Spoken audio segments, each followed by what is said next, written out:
been about 10 years since we sat around that table and we thought about a restaurant and a concept that would survive more than just a fad.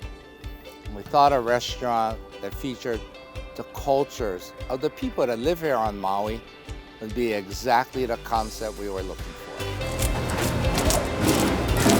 So tonight we're specially serving the opaka. It's lau lau.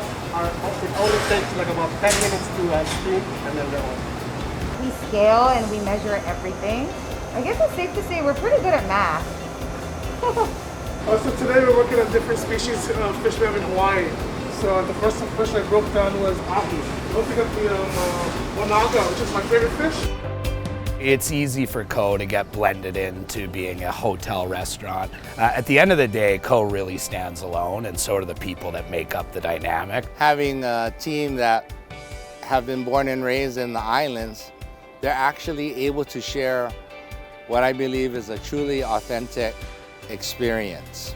What originally interested me working at Ko was the opportunity to showcase my culture and to understand the history of the plantation era. For me personally, to share these different cultures, it actually hits home for me due to the fact that my family came over during the plantation era.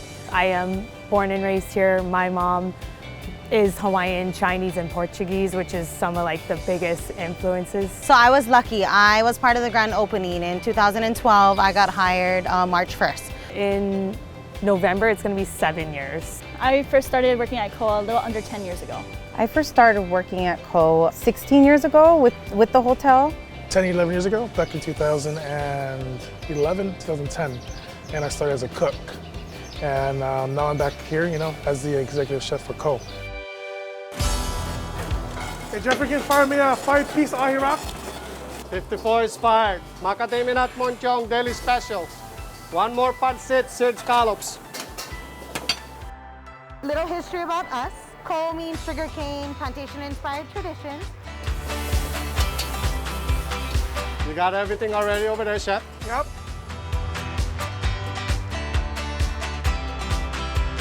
Both are great. So I mean, I'd say it'd be fun to try manchong for sure. This one is a honey shrimp. And the look good. Sort out first. Macadamia nut mahi. Chicken curry, not spicy. Aromatic.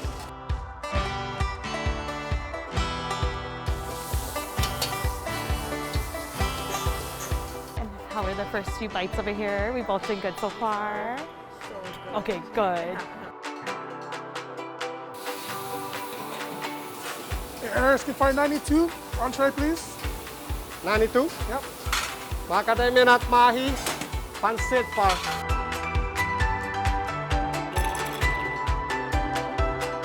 And chef's specialty tonight, we're doing our pan-seared opaka, which is our snapper.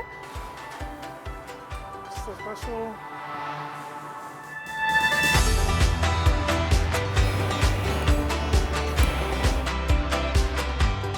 Ordering zarzuela, lemongrass monchong.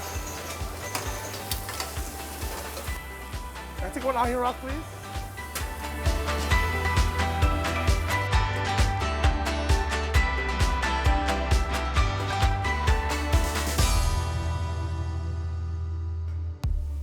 The heart of Ko would be our story behind the dishes we have on our menu. It celebrates the cultures, the ingredients we have in Hawaii, and the people who cook the food, The people that work in the building and work on the team at Ko, they are the heart of Ko. We wouldn't be what we are today without them.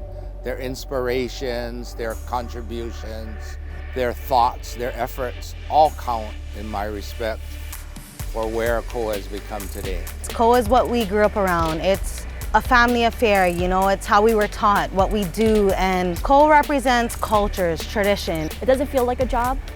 It actually just feels like home, and it's like my second family. My favorite thing about my job is the people I work with. And it's home, it's Maui. I think what it's done for me most is it's given me a great understanding of where we are, sense of place, and how important it is to represent the different cultures that make up Maui. We all are a family, and so it's nice to know that we just have each other's back, and I love that. It's real. It's not this theme that we just came up with and just said, oh, this is cute. This is real. This is us. It was for our generation to understand more of the culture back then, why the foods were mixed up, because that's what we grew up with. Our parents made it. Chef Pang made it for us. And we pass along storytelling with not only verbal but non-verbal. When people eat a piece of fish or your family recipe, it brings them some kind of little memory of what you want them to enjoy.